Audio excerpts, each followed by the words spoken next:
नमस्कार, मैं अखड़ा पंचनामा में आप सभी का स्वागत है। मैं हूं सुमित और वीकली एक्सपायरी का दिन भारतीय बाजारों में जोरदार रफ्तार के साथ एक नए रिकॉर्ड स्तरों पर इंडेक्स बंद हुआ। 21,200 निफ्टी ने आज ब्रीच किया, 70,500 सेंसेक्स में पहुंचता हुआ दिखाई पड़ा और शानदार तेजी में रहा निफ्टी बैंक भी। इसके अलावा आईटी आज का स्टार परफॉर्मर, 3.5% की तेजी, 20 महीने की ऊपरी स्तरों पर आज आईटी इंडेक्स पहुंचा। दरअसल फेड का जो फैसला आया उसका इम्पैक्ट रहा तमाम कमोडिटीज़ पे भी, सारे एसेट क्लासेस पे रादर। पहले गोल्ड सिल्वर अच्छी तेज़ी में, उसके साथ साथ इक्विटी मार्केट में तेज़ी, डॉलर में एक रिबाउंड, पूरा आईटी उसको फॉलो अप करता हुआ, मेटल में सपोर्टिव बाइंग, साथ साथ बैंक सपोर्ट कर ही रहे थे, एक अच्छी तेज़ी वहाँ भी थी। और एक्सपायरी का दिन था तो शॉर्ट कवरिंग वैसे भी कुछ हद तक तेज़ी को ट्रिगर कर गया। मार्केट में ब्रॉडर मार्केट्स में खरीदारी थी तो एडवांस डिक्लाइन देखेंगे तो करीब करीब 1800 शेयर ऐसे जो कि तेज़ी में थे।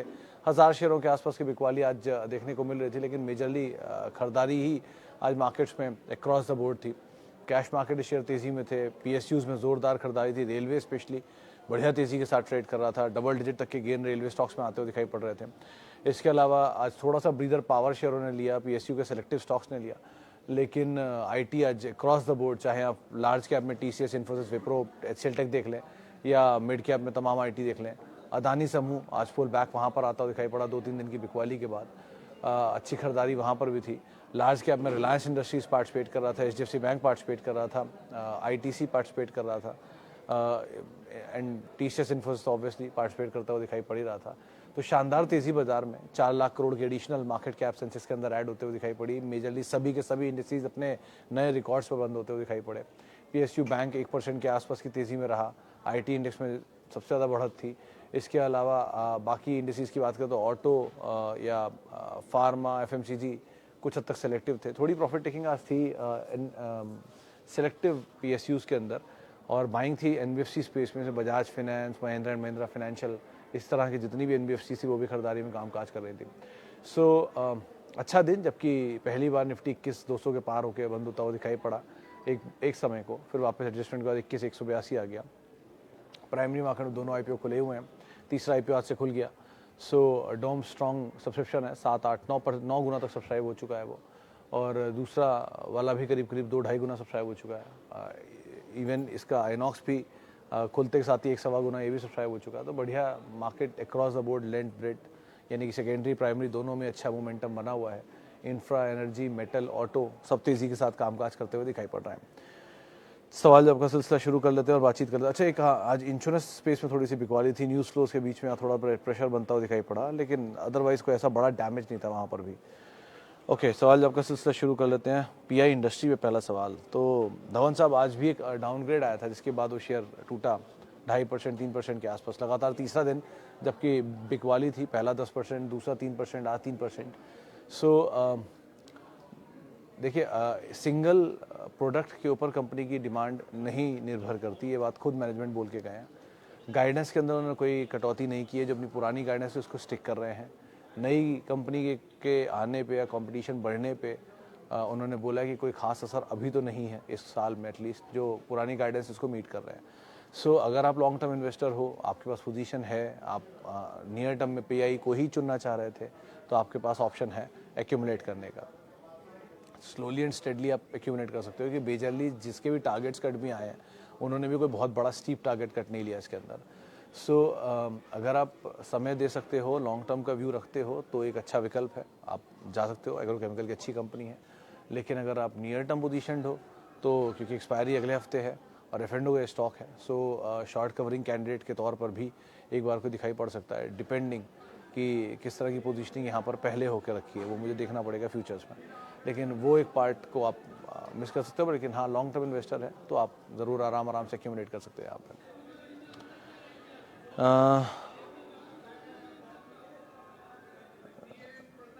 JSW in Tata Communication versus Tata Chemical, which one is better, which one is good for enter at 2 stocks in this stock? तो कौशिक सर, वैल्यूएशन वाइज तो टाटा केमिकल ज़्यादा बेटर है टाटा कम्युनिकेशन में। दोनों में टाटा के अलावा कुछ भी कॉमन नहीं है वैसे तो। टाटा ग्रुप में अगर आप कुछ ढूंढ रहे हो तो Tata chemical is the cheapest one so far, पूरे ग्रुप में ही 18 के मल्टीपल पे काम काज कर रहा है, लेकिन वो अर्निंग विजिबिलिटी को लेकर थोड़ा इशू है, इसलिए एक बार को सस्ता बाजार वैल्यूएशन दे भी रहा है। लेकिन हायर लेवल से करेक्शन टाटा कम्युनिकेशन में भी सब्सटेंशियली आ चुका है, करीब करीब 2000 के आसपास तक पहुंचा था और वहाँ से करेक्ट होकर 1450 गया था एक डिप में, फिर रीबाउंड होकर 1700 की रेंज में है. So good zone to accumulate is Tata Chemical obviously, but अगर टाटा कम्युनिकेशन भी है आपके पास तो उसमें भी कोई हार्म नहीं है बने रहने में या और खरीदारी करने में, लेकिन सस्ते के हिसाब से टाटा केमिकल ज़्यादा बेटर है ऑब्वियसली नंबर के हिसाब से. Fresh buy in City Union Bank and Laxmi Organics. Laxmi is better Laxman ji. City Union से अच्छा तो आप डीसीबी एक बार को देख सकते हो इफ़ इन केस आप चाहोगे. वहाँ फंड एक्टिविटी काफ़ी ज़्यादा है, हाल में कई बड़े फंड हाउसेज की तरफ से एक्यूमुलेट हुआ है stock. So if in case आप चाहो तो DCB is a better option. And Laxmi Organics आप जाना चाहते हो केमिकल में अच्छा नाम है, बड़ा कुछ ढूंढ रहे हो तो पीआई इंडस्ट्री अच्छा नाम है, दोनों ही आप ऑप्ट कर सकते हो. वो अलग कारोबार है, वो केमिकल में है आउटराइटली, ये एग्रो केमिकल में. लेकिन बेटर सिचुएशन में अगर आप एक्यूमुलेट करना चाह रहे हो केमिकल में तो बहुत ज़्यादा हार्म नहीं है. एक जितने भी जानकार हमारे साथ जुड़े थे उन्होंने माना है कि केमिकल थीम हो सकती है आने वाले समय के लिए. सो आप दाव लगाना चाह रहे हो लगा सकते हो क्योंकि पूरी स्पेस ही बिकवाली में है. सो नीचे कहीं मिलता है तो आप एक अच्छा ऐड है यहाँ पर, तो आप देख सकते हो लक्ष्मी ऑर्गेनिक्स को भी. Okay. AGI Hindalco,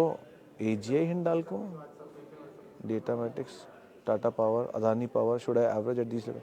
sir Tata power 90 रुपये में आपके पास है, आप कहाँ से एवरेज कर सकते हो. टाटा ना 60 रुपये में टाटा पावर, अदानी पावर 90 रुपये में, कहाँ एवरेज करोगे आप. डेटा पैटर्न भी नीचे के भाव पे, हिंडाल्को 53 रुपये पे. तो सेवक जी आपको लग रहा है कि आपके इतने नीचे के भाव आपके हैं, आप 5 टाइम 10 टाइम 7 टाइम बैठे ऊपर अपने प्रॉफिट्स में, और आप यहाँ जाके एवरेज करोगे. क्यों एवरेज ख़राब करने में लगे हुए हो. और रही बात आपको लग रहा है कि तो और किसी फ्रेश स्टॉक में पैसा डाल लो जहाँ पर आपको वैल्यू दिखाई पड़ रही है इसी तरह की, वरना वेट कर लो किसी बड़े करेक्शन का अगर कहीं मिल जाता है तो. लेकिन इस तरह के भाव के ऊपर जाकर एवरेज करने कोई लॉजिक नहीं है. 5 टाइम ऊपर ऑलरेडी प्रॉफिट में हो. सो यहाँ तो आप कैपिटल फ्री करके शेयर हमेशा के लिए रख लो इंस्टेड फर्दर उनको एवरेज करने के. तो अकॉर्डिंगली यहाँ पर आप कॉल लेना दोनों में थोड़ा रिस्की हो सकता है, इतने ऊपर जाके एवरेज करके अपनी कॉस्ट को ख़राब करना. बट फिर भी कहीं नीचे मिल जाए तो आप एक बार को एक्यूमुलेट कर लो. But still I will say the same कि आप की कॉस्ट बहुत नीचे की है तो यहाँ पर एवरेज करना इसको ठीक नहीं दिखाई पड़ रहा है.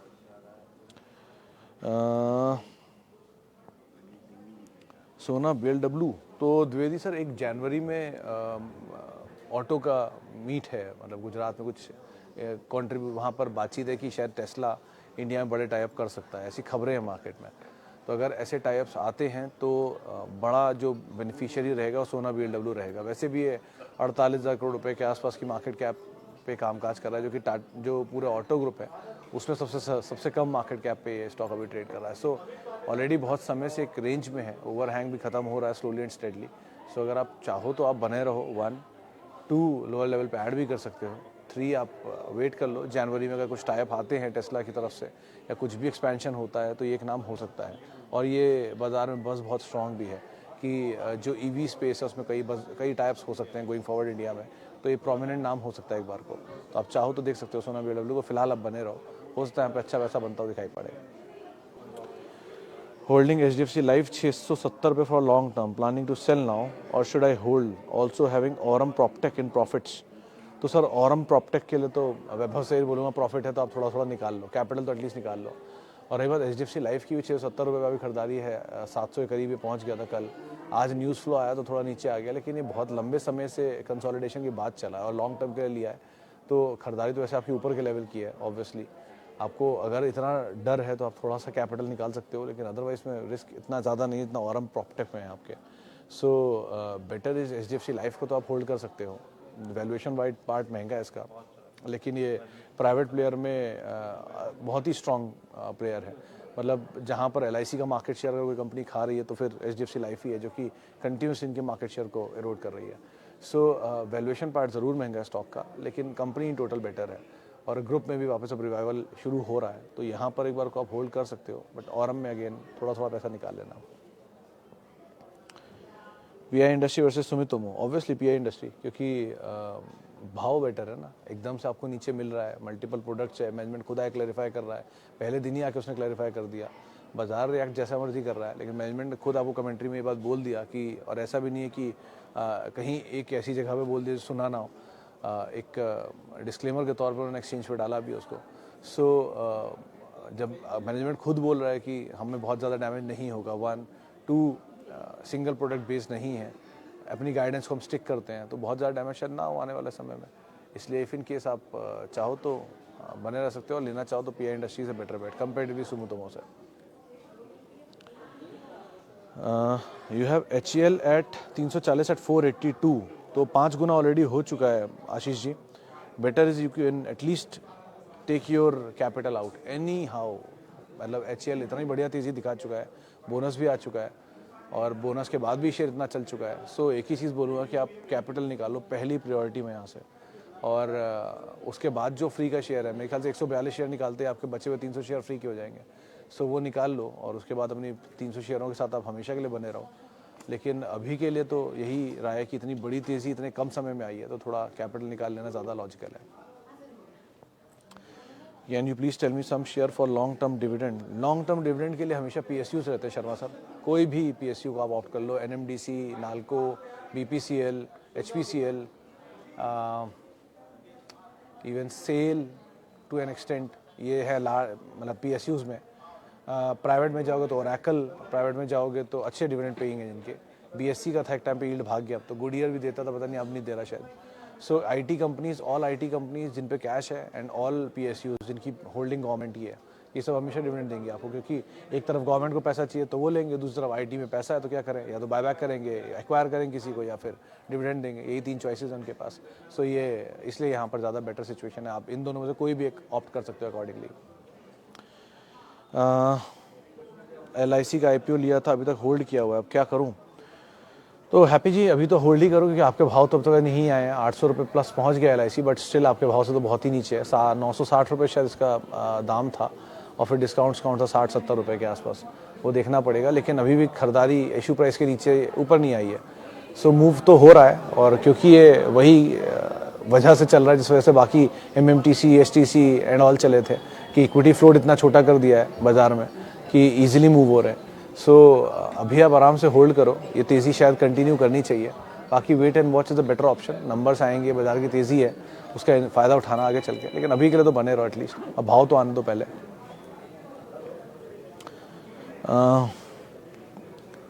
HEG शेयर होल्ड है, CMP average 2340 and 60 share view for 2 year. Should I hold और स्विच टू लेटेंट व्यू और JSW इंफ्रा? सर जैन साहब, HEG वैसे तो ये सिंगल प्रोडक्ट बेस्ड ही कंपनी है, इलेक्ट्रिक ग्रेफाइट इलेक्ट्रोड में कंपनी कामकाज करती है। ग्रेफाइट और ये दोनों ही हैं इनके आपस के पीयर। और ये कंपनी रिसेंटली बायबैक भी लाया था नीचे के दाम पर, लेकिन उसमें प्रमोटर पार्टिसिपेट कर गया था। हायर लेवल से बहुत करेक्टेड है, और ये मोमेंटम आता है इसमें कमोडिटी साइकिल के साथ, जैसे जैसे मेटल चलता है ये भी चलना शुरू हो जाता है। सो ये मोमेंटम बेस्ड स्टॉक है, अगर आप मोमेंटम को चेज करके निकल सकते हो निकल जाओ। रही बात JSW इंफ्रा की, तो एक और जेंटलमैन ने ऊपर सवाल पूछा था, एक ही बात बोलूँगा कि सर कोई भी नई कंपनी का IPO जब तक अपना समय नहीं बिता लेता किसी भी बाजार की सिचुएशन में, उसके बारे में कुछ भी टिप्पणी करना आसान नहीं होता। JSW इंफ्रा में अभी भी ओवरहैंग है प्रमोटर सेलिंग का, कि इक्विटी 75 से ऊपर है। सो ये थोड़ा एक रिस्क रहेगा, इस चीज़ को आप ध्यान रख कर ही कोई कॉल लेना। लेकिन अदरवाइज HEG में भी आप सिंगल प्रोडक्ट बेस्ड स्टॉक हो और मोमेंटम बेस पे चलता है। सो पिछली बार भी शायद 4000 प्लस का हाई इसने बनाया था, all time high. So better यही है कि आप तेज़ी मिले उसका फ़ायदा उठा के कॉल ले लेना इसमें। दो ये कंपनी डेट फ्री थी शायद, और कैश भी थी एक टाइम पे। जयपुरिया थे इसमें प्रमोटर, बहुत टाइम से तो ऑप्ट नहीं किया, क्योंकि ये मोमेंटम में ही चलने वाला स्टॉक है, वॉल्यूम कम रहता है, तो कहीं वॉल्यूम मोमेंटम मिले उसका फ़ायदा उठा लेना इसमें आप। ओके, टाटा मोटर 537 पे लिया था, अभी 719 है, और कुछ और ऐड कर लूँगा लॉन्ग टर्म के लिए, या IREDA bought at 64 now price? Sir दोनों केसेस में, चाहे टाटा मोटर हो या आयरेडा हो, कैपिटल तो आपको निकालना ही है हर हाल में। अगर अपने को लॉन्ग टर्म आपको बाज़ार में रहना है, तो एक चीज़ हमेशा ध्यान रखना कि ये तेज़ी हमेशा नहीं रहेगी, ये मंदी भी आएगी, पैसा जाएगा भी, पैसा गायब भी होगा, वॉल्यूम में बाज़ार टूटेंगे भी, जितने मल्टीबैगर बन रहे हैं सब सड़क पे लेट भी जाएंगे। ये सब भी होता आया है, और ऐसा नहीं बहुत समय पहले नहीं हुआ था। अब से 6 महीने पहले ही, मार्च और अप्रैल के दौरान ही बाजार ने नया लो बनाया था, तब किसी को याद नहीं थे ये सारे मल्टीबैगर्स जो आज दिख रहे हैं। सो यही दिन दोबारा फिर देखने को मिलेंगे कभी ना कभी, वजह कुछ भी होगी, बीट क्रूड, बीट महंगाई, बीट वॉर, बीट कोविड जैसा कुछ, बीट डिमोनेटाइजेशन, कुछ भी आएगा, लेकिन वो वजह के साथ आ ही जाएगा नीचे। इक्विटी फ्लो भी अपने आप उस समय घट जाता है, क्योंकि जैसे ही आपका बाजार टूटना शुरू होता है, लोगों के पैसे भी SIP भी रोक लेते हैं वो लोग। सो खैर वो सब बात की बातें हैं, लेकिन बेटर इज़ कि आप आयरेडा में बढ़िया प्रॉफिट बना रहे हो, निकल जाओ हाफ। आप टाटा मोटर बढ़िया प्रॉफिट बना रहे हो, निकलो क्वार्टर। नया एवरेज करने की बजाय उनको ढूंढो जो नीचे मिल रहे हैं। आई टी बहुत समय तक मैं चिल्लाता रहा इसी प्लेटफॉर्म पे, TCS ले लो, इन्फोसिस ले लो, विप्रो ले लो, टेक महिंद्रा, HCL टेक ले लो। प्रमोटर ने बाय किया 1030 रुपये में, अभी मुझे वो लेवल तक याद है कि इतनी बार बोल चुका हूँ मैं। सो आज सब आपको ऊपर दिख रहे हैं। TCS अपने हाई पर है, टेक महिंद्रा नए हाई पर है, HCL टेक नए हाई पर है। सो जेंसार आपको दिख ही रहे हैं। सो जो नीचे मिल रहा है उसको पिक करने की कोशिश करो, इंस्टेड ऑफ जो ऊपर है उस पर जाके एवरेज करने की। भागती चीज़ को पकड़ने की कोई जल्दी नहीं है, नीचे मिल जाएगा तब ले लेंगे, भागा नहीं जा रहा है। नया फ्लो आ ही रहा है बाजार में, नए शेयर आ ही रहे हैं, पैसा धीरे धीरे यहाँ निकल के वहाँ जाएगा। पेटीएम भाग रहा था, किसी ने ले लिया होगा, फिर वापस 600 में मिल रहा है। सो कुछ नहीं होते, सब ऐसे ही ऊपर नीचे मूव होते हैं। अर्निंग्स अभी एक ख़राब आएगी, सब नीचे आ जा रहा है। तो इसीलिए आराम आराम से एक्यूमुलेट करिए वो क्वालिटी जो नीचे मिल रही है, जो बहुत नहीं चली है, उनको पिक करने की कोशिश करिए। Suggest some stocks in this market which is undervalued. तो सौरभ सर, इस समय पर कुछ भी अंडर वैल्यूड दिख रहा है आपको? बाजार ऑल टाइम हाई पर है, 4-4 लाख करोड़ की रोज एडिशन हो रही है, कहाँ से अंडर वैल्यूड? IT में वैल्यू है, ट्वीट भी किया है, आपको लिस्ट दिख जाएगी, वहाँ पे ऐड कर लो, नाम भी बता रखे हैं उसके अंदर ही कहाँ कहाँ पर आप देख सकते हो। IT में अच्छी वैल्यू है अभी भी। TCS में ही मुझे वैल्यू दिख रही है, क्योंकि वहाँ पर बायबैक प्राइस के नीचे वो ट्रेड कर रहा है। तो कंपनी के 2 बायबैक प्राइस का अगर एवरेज भी ले लूँ तो भी 4200 रुपये बनता है। सो उससे तो नीचे ही मिल रहा है। बड़ी बात नहीं, क्वार्टर नंबर का 4000 भी दिखा दे आपको। सो TCS देख लो आप, सही लग रहा है, वो वैल्यू वाइज अच्छी कंपनी है, मतलब पैसा तो नहीं जाएगा आपका एटलीस्ट। उसके अलावा जो वो ऑल कार्गो जहाँ प्रमोटर बाय कर रहा है उसको आप देख सकते हो एक बार को, ठीक ठाक नाम है, नीचे मिल रहा है, स्टेबल है वो भी। EIL इंजीनियर्स इंडिया लिमिटेड आज ही ब्रेकआउट आया उसमें, एक बड़ा अच्छा मूव भी था आज, देख सकते हो उसको भी। तो ऐसे मोमेंटम है ये सब, लेकिन लॉन्ग टर्म स्टोरी के लिए हमेशा pick and choose the best. Value HDFC bank, value से रिलायंस, वैल्यू IT हो गया, ब्रिटानिया अच्छी वैल्यू है वहाँ पर। बैंक्स में SBI, PSU में, इवन कोटक नीचे हैं, बैंक ऑफ इंडिया, ये सब ठीक ठाक नाम है, इनको आप नीचे देख सकते हो, ऐड कर सकते हो, टाइम दे सकते हो। दिल चेरिश यू। इवन IT में सबसे सस्ता स्टॉक तो इस समय ओरेकल है, डिविडेंड यील्ड के हिसाब से भी और अदरवाइज भी मल्टीपल में सबसे सस्ता है। सो नीचे कहीं मिल जाए तो Oracle is a good buy. Oracle की तो क्वालिटी जितना नीचे मिलेगा उतना अच्छा डिविडेंड यील्ड होगा। सो आपके पास चॉइसेस हमेशा रहती हैं, अब आप पिक करना ना चाहो क्योंकि आपको लगता है ये तो ऑब्वियस है, इनमें क्या है सर? ऑब्वियस ही में आपको लग रहा है ना इस समय सबको मिड कैप स्मॉल कैप पसंद आ रहा है, ऑब्वियस चॉइसेस लोग छोड़ रहे हैं क्योंकि तो सामने ही खड़ा है। ये कैसे हो सकता है? ऐसा नहीं होता। आराम आराम से एक्यूमुलेट करो, ये लॉन्ग टर्म के लिए बहुत अच्छे स्टॉक्स हैं। ओके, कुछ सवाल जरा मैं यूट्यूब के भी नहीं, सॉरी फेसबुक के भी ले लूँ। कहाँ गया? हाँ ये रहे, नहीं यूट्यूब पे, सॉरी। अनिल जी का सवाल है, हेलो सुमिता, थैंक यू। अरे सर, मेंटोर नहीं हूँ मैं, I share whatever I know limited, I just share that, there is no nothing like mentor. So I would love to know Kirloskar brother, is it good company to invest? Sir ये company अच्छी है, majorly शायद ये holding कंपनियाँ काम करती है Kirloskar brothers, क्योंकि इंजन नहीं, किर्लोस्कर न्यूमेटिक, किर्लोस्कर ब्रदर्स, किर्लोस्कर एक और है, 3 कंपनियाँ इसमें। लेकिन किर्लोस्कर ब्रदर्स ये डिस्प्यूट था, वो डिस्प्यूट जैसी रिजॉल्व हुआ उसके बाद से चलना शुरू हुआ था। सो ये कंपनी इन टोटल ठीक है, अगर आपके पास है तो आप आराम से बने रहो। ये राणे ग्रुप की तरह ही है, एकदम से इनमें जान आता है और एकदम से पूरा ग्रुप भागना शुरू हो जाता है। लेकिन अगर आप इंजीनियरिंग, केमिकल इंजीनियरिंग कोई कंपनी नहीं ढूंढ रहे हो तो I will still suggest CG power. CG power is the best in case you want. आज भी अपनी ज़मीन के लिए उन्होंने एक नोटिफिकेशन दिया है कि 140 करोड़ रुपए की ज़मीन को रीडेवलप कर रहे हैं वो लोग। तो आप चाहो तो CG पावर, ट्यूब इन्वेस्टमेंट, इनको भी देख सकते हो, मुर्गप्पा ग्रुप की कंपनियाँ हैं। बट किर्लोस्कर अगर आपके पास है तो आप आराम से यहाँ पर बने भी रह सकते हो, और लोअर लेवल पे आप लेना चाहते हो तो ऐड भी कर सकते हो। IOL केमिकल होल्ड कर सकते हो खान साहब, मतलब सिचुएशन बेटर है यहाँ पर, अभी आप होल्ड करो क्योंकि केमिकल बहुत टूट चुका है तो स्टेबलाइज हो गया है, तो सो आप होल्ड करो, ज़्यादा बेटर है। टाटा टेक को एवरेज करूँ? यहाँ नहीं मनोज जी, 1200 के नीचे जहाँ जहाँ मिले वहाँ पे आप एवरेज करो, आपके लिए ज़्यादा बेटर सिचुएशन बनेगा। अभी तो ऑलरेडी चला हुआ है, तो नीचे मिलना चाहिए। 1 क्वार्टर 2 क्वार्टर के नंबर आएंगे, फ्लोज आएगा, ब्लॉक्स होंगे, अपने आप नीचे मिल जाएगा, तब आप ले लेना। ऐसा कि भागा नहीं जा रहा, बाजार है आज भी, कल भी, परसों भी, सो जल्दी नहीं किसी चीज़ की। नीचे मिलेगा 1200 का, तब आप ऐड कर लेना। बीच में आया था ना 1190 रुपये। Okay, Adani Energy 550 share at 830 and Adani Power both hold. Adani Energy is Adani Trans, I am not wrong, both hold, दोनों में बने रहिए। अभी तेज़ी रहेगी इनमें और अच्छी तेज़ी रहेगी, तो मेरे ख्याल से बने रहिए मेरे में दोनों ही स्टॉक्स के अंदर। चले, फिलहाल अब इतने ही सवालों को शामिल करूंगा। माफ़ी उन सभी लोगों से जिनसे बातचीत नहीं हो पाई, और बहुत बहुत शुक्रिया उन सभी लोगों का जिन्होंने सवाल पूछा। आपसे मुलाकात होगी अब थोड़ी देर बाद 5:30 बजे शाम को, इधर या कल। और बाकी आप मेरे साथ जुड़ सकते हैं @सुमित रिसर्च मेरा ट्विटर हैंडल है। किसी भी निवेश से पहले अपने वित्तीय सलाहकार की राय ज़रूर ले लें। कोशिश करता हूँ ज़्यादा से ज़्यादा सवाल लेने की, लेकिन सवाल बहुत होते हैं, सो जितने पूछ या जवाब दे पाता हूँ उतने दे पाता हूँ। और बाकी आप फेसबुक और यूट्यूब पे रोज़ 3:30 बजे के बाद जुड़ सकते हैं। नमस्कार।